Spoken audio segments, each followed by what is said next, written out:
성경 말씀 사사기 3장 31절 한 구절이죠. 찾으시는 동안 두어 가지 광고를 제가 먼저 드릴게요. 세례학습 이따가 또 광고하겠지만 꼭 받으셔야 됩니다. 그 다음에 내일 새벽부터 새벽 부흥회가 우리 교회 전체적으로 있거든요. 여러분들도 일주일이라고 하지만 5일이에요. 월화수목금 딱 5일인데 5일 정도는 내가 이 악물고 한번 새벽 예배 참석해보자 하고 다짐하는 친구들이 있었으면 좋겠어요. 이 다짐이 여간 어려운 게 새벽 4시 반에 합니다. 새벽 4시 반에 하기 때문에 어지간한 근성 가지고서는 참석하기 어려운 시간대예요. 그러니까 여러분이 4시에 집에서 나온다 생각하면 3시 반에는 일어나서 씻고 정리해야 출발할 수 있는 인간이 아닌 시간대죠. 인간이기를 포기한 여러분들이 전부 다 나와서 하나님의 크신 응답을 받는 일주일이 됐으면 좋겠어요. 특세 있으니까 한번 작정해 보시기 바랍니다. 말씀 듣기 전에 우리 간증 시간이 있어요. 간증 시간. 박수. 우리 까망콩이가 간증해 줄 거예요.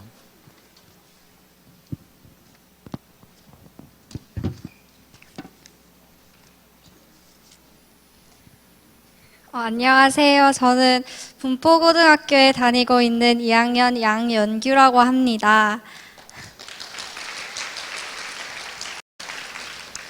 오늘 저는 하나님께서 어떻게 우리 학교에 일하셨는지 더 자세히 말하면 우리 학교의 기도 모임에 부어주신 그 은혜들을 나누고 싶어서 이 자리에 나왔습니다. 제가 1학년이었던 작년 저희 학교에 기도 모임이 생겼었습니다. 1학년과 3학년으로 구성되어 3학년 언니들이 이끌어 주었습니다. 초반에는 3학년 언니들의 인도로 잘 유지되는가 싶더니 1학년들이 점차 하나둘씩 빠지게 되고 저 또한 나가지 않게 되었습니다. 그렇게 저희 학교 기도 모임은 3학년 언니들이 졸업을 함과 동시에 사라져버렸고 저는 기도 모임에 대한 아무런 생각 없이 2학년이 되었습니다.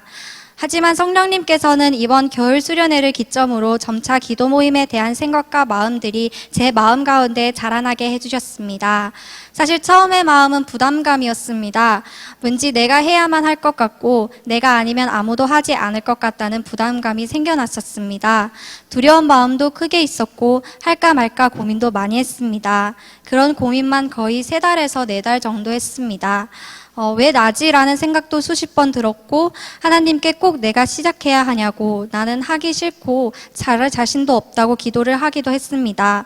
지금 생각하면 너무 교만한 모습이었고 하나님께서도 나의 기도를 들으시면서 마음이 아프셨을 것 같아 죄송한 마음뿐입니다. 내 기도로만은 부족할 것 같아서 생각나는 모든 사람들에게 간절한 마음으로 기도를 부탁했고 저 또한 기도하고 또 기도했습니다. 그러던 6월 후반 어느 날 찬양 시간에 하나님께서는 이때까지 없었던 기도 모임에 대한 큰 확신을 제게 주셨고 그때부터 제 안에는 나의 용기와 담대함이 아닌 하나님께서 주신 하나님 수준의 용기와 담대함이 생겼습니다. 그 담대함을 가지고 바로 같이 기도할 친구들을 찾기 시작했습니다. 기도회에 대한 내용을 종이에 적어서 1, 2학년 복도에 붙여놨었는데 지금 생각하면 내가 그걸 어떻게 했을까라는 생각이 듭니다. 그 일을 생각하면 성령님께서 나와 함께 하심을, 나를 인도하심을 다시 기억하게 해주십니다. 그렇게 약 15명의 친구들에게 연락이 왔고 12명의 친구들과 기도회를 시작하게 되었습니다. 첫 모임을 가졌습니다. 그리고 결론부터 말하자면 와 망했다 이 생각밖에 들지 않았습니다. 친구들의 기도 분위기와 내가 생각했던 친구들의 기도 분위기, 그다음에 내가 생각했던 친구들 앞에 선 나의 모습과 실제 나의 모습 등 모든 것들이 나의 예상 밖이었습니다. 끝나고 나서 제 친구가 괜찮다, 나아질 거다라고 위로해 주는데 얼마나 속상하던지 점심밥이 넘어가지 않았습니다. 당황스럽고 충격적이고 내가 이걸 왜 했지라는 생각이 다시금 들었습니다. 다시 기도하고 다시 생각하고 또 주위 사람에게 고민을 나누었습니다. 그리고 어느 순간 성령님께서 깨닫게 해주셨습니다. 이 기도 모임은 내 것이 아니라 하나님의 것이라는 것, 은혜는 전적으로 하나님께서 주시는 것이라는 것, 내가 잘해서 그 친구들 은혜 받는 것도 아니고 내가 못해서 그 친구들이 은혜 못 받는 것이 아니라는 것, 몇 명이 오더라도 나와는 상관없다는 것, 나는 그저 통로 역할이라는 것, 내가 부족하더라도 하나님의 기도 모임이니 하나님께서 하실 것이라는 것, 더 나아가 그날 밤 하나님께 기도할 때 하나님께서는 기도 모임이 하나님의 것인 것처럼 내 인생도 하나님의 것이라는 것을 깨닫게 해주셨습니다. 뒤돌아서 생각해보니 그 모든 것들은 제 삶에 꼭 필요한 깨달음들이었고 겸손함과 감사함으로 하나님 앞에 나아가는 법을 가르쳐 주셨습니다. 작은 순종이었지만 하나님께서 얼마나 이 학교 기도 모임을 기뻐하시는지 깨달을 수 있었습니다. 그리고 이를 통해서 저의 삶 속에도 더 하나님과 가까워지는 시간이었습니다. 우리 고등 2부 여러분들에게도 나의 모든 것을 내려놓고 나 자신조차도 내려놓고 하나님만 온전히 바랄 때 하나님께서 역사하시리라 믿습니다. 나의 영광과 욕심이 가려질 때 그때 비로소 여호와 하나님의 크신 영광이 드러날 것임을 믿습니다. 나의 인생이 주체가 되신 절대 주권의 하나님을 찬양합니다. 고등 2부 여러분, 혹시 마음 가운데 기도 모임에 대한 부담감이 있습니까? 모든 건 내려놓고 나의 연약함을 인정하며 그분의 위대하심을 믿고 기도로 나아가십시오. 간절히 기도하십시오. 그때 하나님께서 그 사람을 통해 큰 영광 드러내실 줄을 믿습니다. 하나님께서 당신을 그 학교에 부르셨음을 믿습니다. 예배가 없는 곳에 예배를 세우고 이 땅에 하나님의 나라를 확장하는 우리의 궁극적인 비전을 가지고 담대히 나아가도록 기도하겠습니다. 날마다 새로운 사랑으로 나에게 힘주시는 하나님 아버지께 모든 영광과 감사드리며 이 간증을 마치겠습니다. 감사합니다.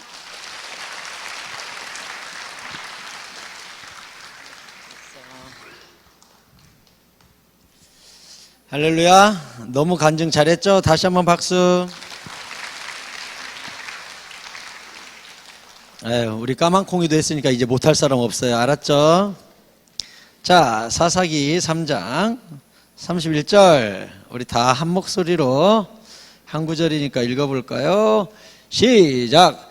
에훗 후에는 아나세 아들 삼갈이 있어 소모는 막대기로 블레셋 사람 600명을 죽였고 그도 이스라엘을 구원하였더라. 아멘.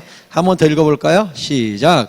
에훗 후에는 아나세 아들 삼갈이 있어 소모는 막대기로 블레셋 사람 600명을 죽였고 그도 이스라엘을 구원하였더라. 아멘. 우리 옆 사람하고 인사할까요? 잘 왔다 친구야. 매주 보자. 안 하는 친구들은 보기 싫은 건가요? 다시 한번 합시다. 잘 왔다 친구야. 매주 보자. 고마워요. 참고로 이 앞에 두 줄은 우리가 반을 표시하지 않아요. 그래서 일찍 온 친구들을 앉을 수 있도록 배려하니까 일찍 와서 나는 뒷자리에서 별로 예배 분위기가 좋지 않아가지고 앞에서 드리고 싶다 하는 친구들은 이 앞에 두 줄은 늘 비워놓을 테니까 와서 앉으시면 됩니다. 다시 말해 여기 앉아있는 두 줄 앉아있는 친구들은 열정을 가지고 자기 반에 안 앉고 일찍 와서 앉은 친구들이라고 할 수 있겠죠. 예뻐요. 마음에 들어. 그러니까 여러분들도 나 좀 앞에서 집중된 예배 드리고 싶다 하는 친구들 일찍 와서 앉으시면 되겠습니다. 자, 오늘 말씀 나눠볼까요? 우리가 사사기를 계속 나누는 과정 가운데 지금 사사 세 번째 사람을 만나고 있어요. 첫 번째가 누구였나요? 생각나요? 갈렙 집안에 걸출한 영웅 하나가 나왔죠? 누구였어요? 온니엘이라는 사사 한 명이 있었습니다. 온니엘 다음에 그 다음 누가 사사였죠? 지난주 우리가 말씀 나눴죠? 왼손잡이 에훗. 그래서 목사님이 굉장히 좋아요. 에훗. 너무너무 사랑하는 친구죠. 에훗 이후에 세 번째 사사가 나오는데 오늘 성경 본문에 보니까 삼갈이라는 사사가 나왔어요. 아나세 아들 삼갈. 근데 이 사람이 한 거 딱 하나 나와 있습니다. 에훗 후에는 아나세 아들 삼갈이라는 사람이 있었는데 소모는 막대기로 블레셋 사람 600명 죽이고 이스라엘 구원했더라 하고 4장으로 넘어가면 이제 다른 드보라라는 여자 사사가 나와요. 최초의 여자 사사죠. 그러니까 여성분들 기대하시라. 다음 주 개봉이가 박두 여자도 사사가 될 수 있다는 게 다음 주에 나옵니다. 그러면 오늘은 우리 여자 사사 드보라 나오기 전에 딱 한 구절 나와 있는 삼갈이라는 사사에 대해서 여러분과 나누어 보도록 하겠습니다. 성경이 그에 대해서 제공하고 있는 정보가 굉장히 적죠. 그러면 삼갈이 어떤 사람인지 그 시대는 어떤 일들이 있었는지 잠깐 5장을 볼까요? 사사기 5장. 드보라가 부르는 찬양 중에 삼갈의 이름이 언급되어 있어요. 한번 봅시다. 6절, 사사기 5장 6절에 아나세 아들 삼갈 이야기가 잠깐 나오죠. 목사님 읽을 테니까 보세요. 아나세 아들 삼갈의 날에, 그러니까 삼갈이 사사였던 때에, 또는 야엘의 날에는 대로가 텅텅 비었고 길의 행인들은 오솔길로 다녔다. 이스라엘에는 마을 사람들이 그쳤으니 나 드보라가 일어나 이스라엘의 어머니가 되기까지는 사람들이 마을에 돌아다니지를 않았었다라는 역사의 기록을 잠깐 남기고 있습니다. 그러면 고개를 들어서 다시 목사님을 보세요. Look at me please. Attention. 자, 사사 드보라가 찬양하는 과정 가운데 너희들 기억하지? 삼갈 시대에 무슨 일이 있었는지 하면서 삼갈 이야기를 잠깐 하는 장면을 읽어보니까 삼갈이 사사였을 때 사람들이 큰 길로 안 다녔대요. 늘 골목길로 다녔대요. 왜?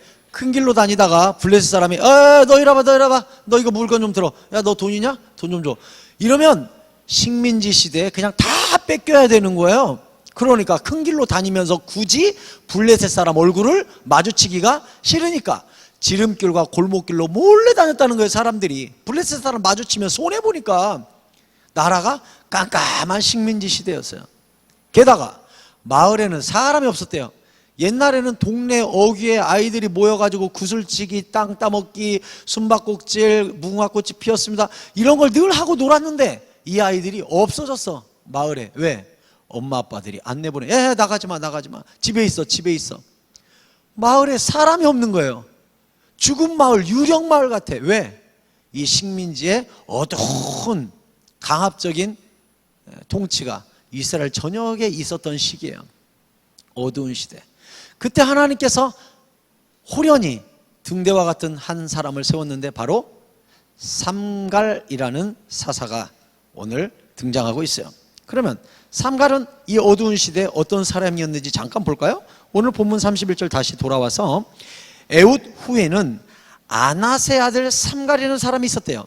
여러분, 이름 속에는 때로 많은 힌트가 들어 있습니다. 예를 들자면 엘리의 며느리, 엘리 제사장의 며느리가 죽을 때 애를 하나 낳죠. 그날 엘리의 두 아들 홈리와 비누아스 가서 죽거든요. 전쟁터에서 죽은 날 당신 남편이 죽었고 법궤는 뺏겼습니다 라는 말을 듣자마자 이 여인이 으악 하면서 조산을 해요. 그래서 애를 낳고 엄마도 죽어버립니다. 그러니까 같은 날 남편, 아내, 시아버지 다 죽어요. 그날. 근데 남편은 전쟁터에서 법궤를 빼앗기면서 죽고, 아버지는 의자에서 떨어져 가지고 목이 부러져서 죽고, 아내는 애를 갖다가 조산하면서 죽어버립니다. 저주스러운 날이죠. 한날 시아버지, 남편, 자기가 다 죽은 날이에요. 그날 태어난 아기, 축복의 아기일까요? 아니죠. 그러니까 이 여인이 애를 낳고 산파가 애를 받아가지고 네가 아들을 낳았어 라고 가르쳐주니까 이 여인이 죽기 전에 내 아들 이름을 이가봇이라고 지으세요 하고 죽어버립니다. 이름이 이가봇. 무슨 뜻이냐? 하나님의 영광이 떠났다 라는 뜻입니다. 얼마나 이름 속에 아픔이 들어있어요. 하나님의 영광이 떠나버린 날 애가 태어났으니까 이가봇이라는 이름을 남기고 여인이 죽습니다. 성경에 나오는 이름들은 잘 살펴보면 의미를 찾을 수가 있어요. 오늘 아낫의 아들 삼갈이라고 되어 있는데요, 아낫이라는 이름을 조사해 보면 바로바로 가나안의 우상의 이름이라는 걸 알 수가 있습니다. 아버지 이름이 우상 이름이에요. 다시 말해 이름을 보살이라고 지은 거예요. 아미타불이라고 지은 거예요. 관세음이라고 지은 거예요. 유관세음, 김관세음이 우리 아빠 이름이야. 어때요? 마음에 들어요? 거기에서 삼갈이 태어났어요. 아빠 이름이 우상 이름이에요. 삼갈 이름도 조사해보면 이스라엘 이름이 아니라는 걸 알 수 있습니다. 다시 말해 아낫이라는 이름과 삼갈이라는 이름을 조사해보면 삼갈은 이스라엘 사람이 아니었습니다. 가나안에 사는 토착민이었어요. 그런데 이스라엘이 여호수아와 함께 가나안을 정복할 때 가나안 민족으로 편입된 소수민족입니다. 오늘날로 말하자면 이주 노동자 내지는 다문화 가정에 있는 아이입니다. 게다가 아버지 이름이 보살 이름이에요. 전혀 다른, 교회에서 들으면 웃을 수밖에 없는 이름, 가나안 신의 이름이 아버지 이름이에요. 자기도 이방 이름을 가지고 있죠. 여러분, 우리 한국에 기독교가 들어온 지 어느덧 130년을 넘어가고 있습니다. 1880 몇 년에 우리나라에 기독교가 들어왔거든요. 130년이 현재 넘어가고 있죠. 그래서 우리 개화기 초기에 한국에서 예수를 믿은 사람, 일찍 예수 믿은 사람의 대수를 조사해 보면 오늘날 조그마한 아기 중에는 신앙의 6대손, 7대손까지 나오는 시기가 됐습니다. 지금 왜? 30살에 애 낳고 20몇 살에 애 낳고 하면 130년 계산해 보면 신앙의 6대손, 7대손도 나오는 시대를 오늘날 우리가 살고 있습니다. 여러분 중에 누군가 목사님, 저는요 우리 집에요 저만 예수 믿거든요. 그것도요 친구 따라서요 교회 나온 지 2달밖에 안 됐다고요. 여러분 중에 누군가는 우리 증조 할아버지부터 예수 믿어가지고요 쟤네가요 우리 아버지 말에는요 신앙이 6대손이래요 5대손이래요 하는 사람들 있을 겁니다. 여러분, 삼갈은요 아빠 이름 자체가 우상 이름인 불신 가문에서 태어난, 게다가 민족도 이스라엘 민족이 아닌 가나안 토착민으로서 정복당해 가지고 이스라엘에 편입된 굉장히 열등감에 쩔어 있는 저 변두리에 있는 사람이었습니다.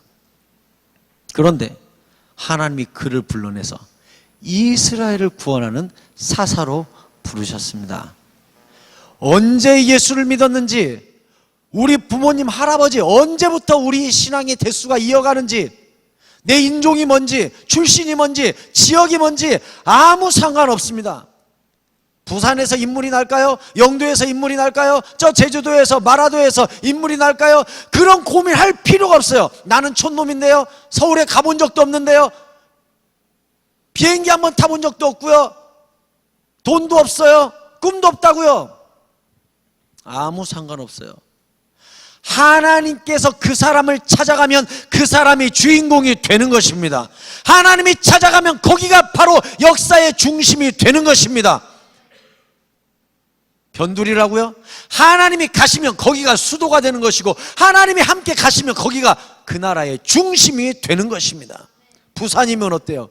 촌놈이면 어때요? 못 배웠으면 어때요? 신앙을 이제 가졌으면 어때요? 지난주부터 예배 나왔고 오늘 수영동교회 처음 나왔으면 어때요? 아무 상관없어요. 하나님을 만나면, 하나님이 그 사람을 쓰시겠다고 계획하시면 끝나는 것입니다. 우리나라 대통령들 보세요. 서울 출신이나 한 명도 없습니다. 어디 서울 출신 대통령이 있습니까? 다 섬에 살고 촌사람들이 대통령 다 해먹었습니다. 왜요? 조그마한 반에서 반장 해보니까 돼. 전교 반장 해보니까 돼. 전교 회장 해보니까 돼. 그러다 보니까 정치도 하게 되고, 그러다 보니까 수도권도 되고 접수 다 한 거예요.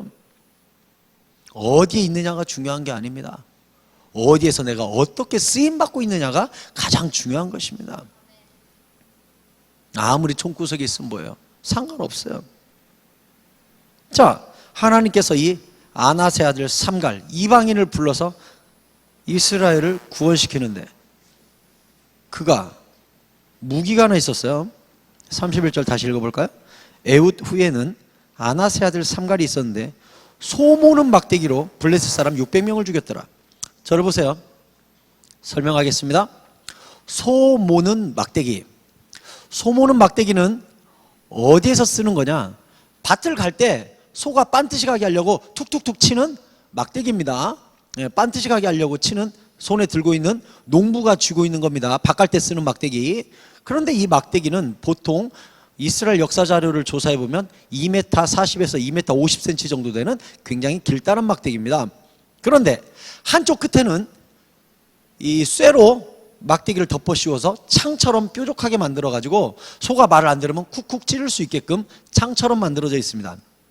그리고 한쪽 끝은 소나 이 수레나 쟁기 같은데 흙이 껴서 안 나가면 흙을 빼낼 수 있는 쟁기나 괭이, 때로는 작은 삽 같은 것이 거기에 달려 있습니다. 그래서 밭을 갈다가 소가 말을 안 들으면 뾰족한 걸로 툭툭툭 쳐서 끌고 가고, 만약에 바퀴에 쟁기에 내 발에 흙이 끼면 한쪽으로 긁어낼 수 있도록 끌 같은 괭이 같은 게 한쪽에 달려있는 바로 그겁니다.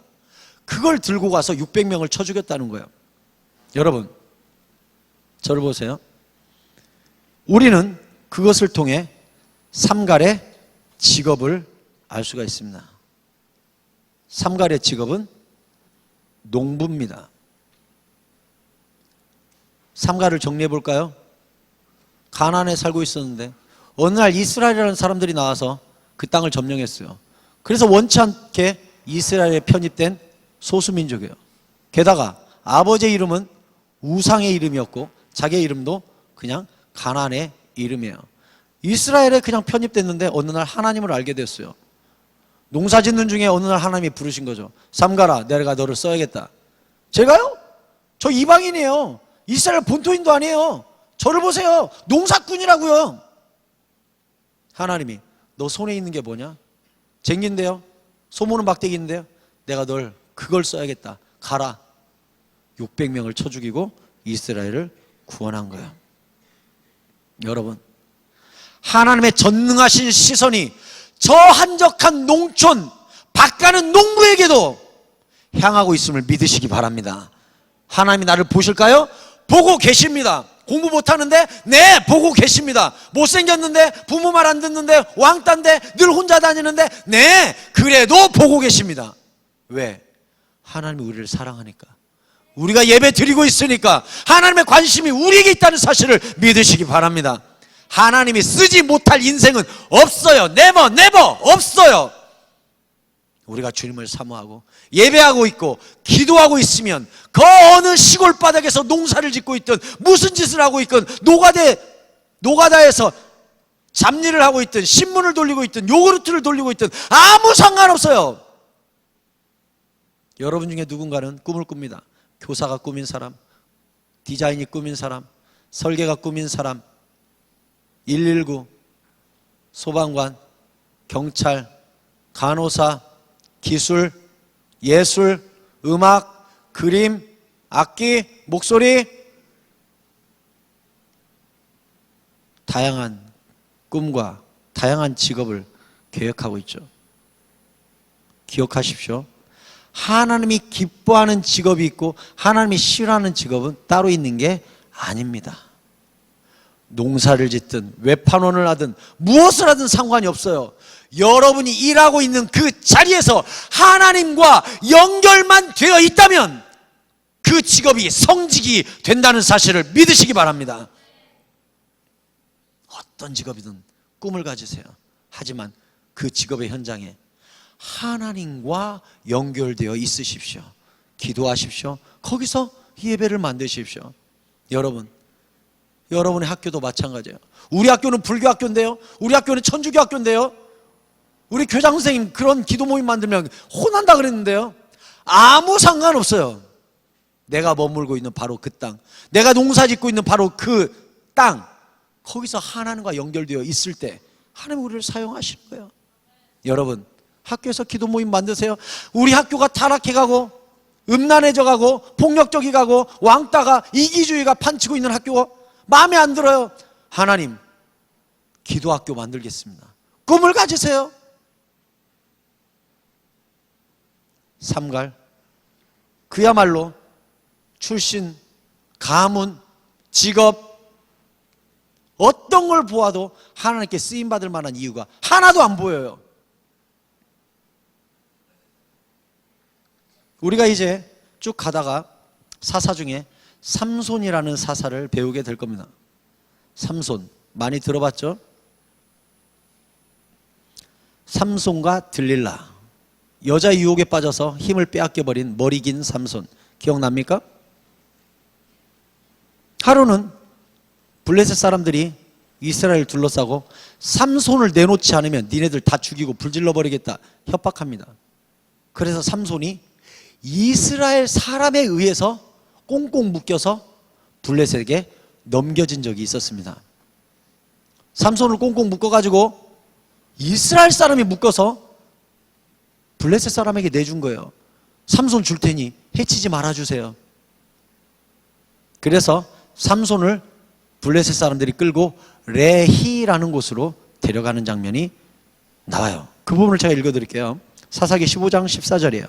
삼손이 레히의 이름에 블레셋 사람들이 그에게로 마주 나가며 소리 지를 때, 보세요. 이스라엘을 묶어서 줬습니다.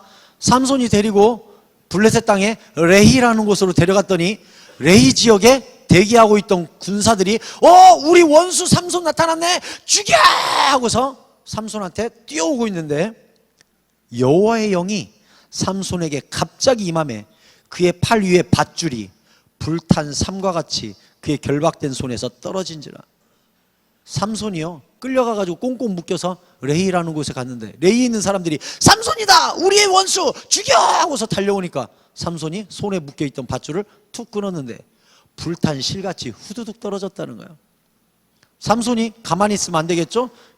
자기한테 지금 창칼 들고 달려오는데 싸워야겠죠? 삼손이 두리번거려요. 보세요. 다시 읽겠습니다. 삼손이 레히의 이름에 블레셋 사람들이 그에게로 마주 나가며 소리 지를 때 여호와의 영이 삼손에게 갑자기 임하심에 그의 팔 위에 밧줄이 불탄 삼과 같이 그의 결박되었던 손에서 떨어진지라. 삼손이 나귀의 새 턱뼈를 보고 손을 내밀어 집어들고 그것으로 1000명을 죽이고 이르되 나귀의 턱뼈로 한 더미 두 더미를 쌓았으며 나귀의 턱뼈로 내가 1000명을 죽였도다 하니라. 아멘. 저를 보세요. 다시 정리합니다. 삼손이 묶여서 갔어요. 레히라는 곳에. 그곳에서 블레셋 사람들이 대기하고 있다가 삼손 왔어, 죽여! 하고서 달려드니까 여호와 영이 삼손에게 임하면서 손에 묶인 밧줄이 불탄 실같이 후두둑 떨어졌습니다. 삼손이 달려오니까 싸워야겠죠? 두리번 하니까 옆에 나귀 턱뼈가 있어요. 나귀 턱뼈 딱 붙잡고 그걸로 사람을 쳐 죽이기 시작했는데 1000명을 쳐 죽였어요. 여러분, 나귀 턱뼈, 그냥 길가에 버려진 시체에서 떨어져 나온 나귀 턱뼈, 아무것도 아니죠. 나귀 턱뼈가 할 수 있는 일이 있어요? 아무 일도 없어요. 그런데 그 나귀 턱뼈를 삼손이 붙잡으니까 1000명을 죽이는 무기가 됩니다.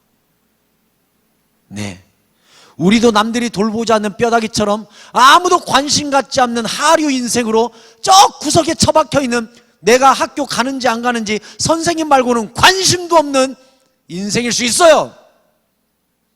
아무 재능도 없고 탁월함도 없고 똑똑하지도 않고 키도 작고 못생기고 우리 집은 가난하고 우리 엄마 아빠도 나를 보면서 왜 너 같은 놈이 태어났는지 모르겠다고 그렇게 손가락질하는 인생일 수 있어요.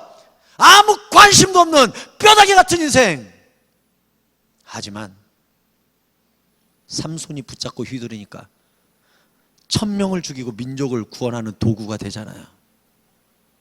중요한 건 내가 누구냐가 아니라 나를 누가 붙들고 있느냐가 가장 중요한 주제라는 사실을 기억하시기 바랍니다. 여러분, 우리의 능력은 하나님 보시기에 사실 다 똑같죠. 하나님이 후 불어버리면 아무것도 안 해요, 여기 있는 사람들. 하지만 하나님은 그 중에 누군가는 뽑아내 사용하신다는 거예요. 인생을 하나님께 드리세요. 멍청해도 상관없어요. 무능해도 상관없어요. 주님께 드리면 뼈다귀 같은 인생도, 나귀 턱뼈 같은 인생도 전쟁의 도구요, 승리의 도구로 하나님이 사용하시는 것입니다. 삼갈이 그래요. 가문을 보거나 직업을 보거나 지식 수준을 보거나 그의 신앙의 연륜을 보거나 그 어느 것 봐도 쓰임받을 이유가 전혀 없으나 그는 한 가지 어느 날 소몰고 밭 깔고 있는데 하나님이 어느 날 그랬겠죠. 삼갈, 내가 너를 써야겠다. 저요? 제가 어떻게 해요? 너 손에 있는 게 뭐니? 소문은 막대기 있는데요. 가자. 그걸로 600명을 쳐 죽이면서 민족을 구원하게 하셨어요. 여러분, 오병이어 사건, 교회 오래 다니면 다 듣게 되죠. 오병, 뭐예요? 5 오자에 떡 병자예요. 떡 5개. 이어. 두 이자에 물고기 어자네요. 그러면 오병이어 뭐예요? 떡 5개, 물고기 2마리. 유명한 사건이죠. 꼬마들의 도시락 수준입니다. 그거. 어떤 아이가 예수님 설교하시는데 5,000명이 모였죠. 전부 다 배가 고팠어요. 예수님이 야 우리 밥 먹자. 그랬더니 제자들이 아이고 예수님 여기 숫자를 보세요. 어른만 5,000명이고요. 애들도 따라 나왔고 여인들까지 합치면 지금 한 2만 명은 되겠구만. 2만 명 이거 밥 먹이려면요. 어이구 얼마야. 내 생각에 한 1,000만 원은 들겠는데요. 제자가 이렇게 이야기한 거예요. 예수님이 그래? 너희 중에 먹을 게 있니? 요 꼬마가 도시락 하나 갖고 왔네요. 가져와 봐라. 물고기 2마리, 보리떡 5개예요. 예수님이 기도하자. 제자들한테 나눠줄래? 5,000명이 먹고 12광주리가 남았어요. 여러분, 우리가 가진 소유와 재능이 물고기 2마리, 보리떡 5개와 같은 도시락 하나밖에 안 되는 아무리 작은 거라도 주님이 기도하고 주님이 안수하고 주님이 쓰시면 2만 명도 먹잖아요? 똑같아요. 누가 쓰느냐가 핵심이에요. 하나님께서 삼갈에 소모는 막대기를 쓰신 거예요. 삼갈을 불러다가 밥 깔고 있는 삼갈한테 하나님이 삼갈 나랑 얘기 좀 하자. 저를 왜 부르십니까? 내가 너를 써야겠다. 제가요? 저는 농부에다가요 출신성부도 이렇고요. 저 하류예요. 하류. 제가 어떻게 이스라엘 구원해요? 그래? 이리 와봐. 일단 군사훈련을 해야겠지? 태권도 1단부터 따자. 자, 총검수를 연습하자. 좌로 갓, 우양웃, 엎드려, 쏴. 하나님은 그를 그렇게 훈련시키지 않았어요. 이미 농부인 그에게 민족을 구원할 재능이 있음을 발견하시고 농부로서 쓰고 있는 소모는 막대기 하나 가지고 민족을 구원케 하셨어요. 지금 내 손에 있는 그것을 쓰시지 특별한 걸 하나님이 나에게 막 요구하는 게 아니에요. 아까 간증에서도 그러잖아요. 특별한 능력이 있어서 아니라 나는 도구다 하고 하나님께 던졌더니 하나님이 쓰시더라. 그거 아니에요 핵심이? 여러분 인생이 하나님 손에 들려진 인생이 되기를 축원합니다.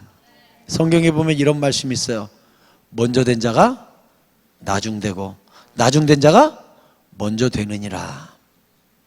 아무리 예수 수백 년 믿은 가문에서 태어났어도 나중될 수 있고 아무리 예수 믿은 지 한 달밖에 안 됐어도 리더로 먼저 될 수 있는 게 하나님의 은혜의 법칙입니다. 따지지 마세요. 거울 보고 나를 보고 한탄할 거 없어요. 거울 볼 때마다 뿌듯해야 돼요. 내가 생긴 건 이래도 하나님이 붙잡고 계신다. 거울 보고 늘 흐뭇해 하시라고. 이 모양 이 꼴인데도 하나님이 쓰신다. 성적표 볼 때마다 뿌듯해야지. 심지어 이런 성적을 가진 나도 쓰시는구나. 하나님이 쓰지 못할 사람은 없어요. 핵심은 내가 누구한테 바쳐졌으며 나를 누가 붙들고 있느냐입니다. 말씀을 맺겠습니다. 환경과 여건을 보지 마십시오. 한 가지만 생각하십시오. 지금 내 인생을 하나님이 붙들고 계신 건 맞나? 그리고 나는 기도하며 주의 뜻에 귀 기울이고 있는 건 맞나? 하나님이 민족을 구원하실 때마다 많은 사람이 필요했던 것 아닙니다. 하나님 앞에 전적으로 헌신된 한 사람이 있을 때 하나님은 민족을 구원해 주셨습니다. 여러분 가정과 여러분 학교와 여러분 미래에 많은 사람이 필요한 건 아닙니다. 오늘날 교회가 어렵다 하고 예수 믿는 사람이 적어지는 시대에 소망이 없게 느껴집니까? 아닙니다. 하나님도 지금은 딱 한 사람 찾고 계십니다. 그 한 사람이 여러분 모두가 되어서 여러분 때문에 여러분이 속한 가정과 부모님과 학원과 학교와 여러분이 속한 교회와 앞으로의 직업과 여러분의 꿈과 계획과 기도 제목 위에 놀랍게 쓰임받는 하나님의 삼갈과 같은 존재들이 여러분 모두가 되시기를 축복합니다.